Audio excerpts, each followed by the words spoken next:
এই যে আমার মেয়ে মটরশুঁটি ছিলছে, আজকে মটর পনির হবে। ক্যামেরাটা অন করতেই হয়, একটু ঠিকঠাক হয়ে গেল। বিছানা আমি ঠান্ডার মধ্যে বলেছি বিছানাতেই বসে কর, এগুলো তো আর বাজে কিচ্ছু না। তো করছে, রান্নাটাও করবে, যদি পারি তো রান্নার সময় দেখাবো। আজকে মটর পনির করবে ও। এই যে মটরশুঁটি, এই যে খোসা ছাড়িয়ে রাখছে, আর এই যে প্যাকেটেই আছে মটরশুঁটিটা। আমার কর্মটা মেয়ে,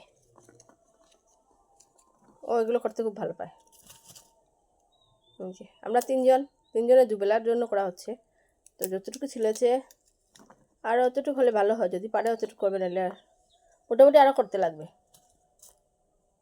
সঙ্গে একটু আলু দিয়ে দেবো, আলু যদিও দিতে নেই তবুও দেবো আমি,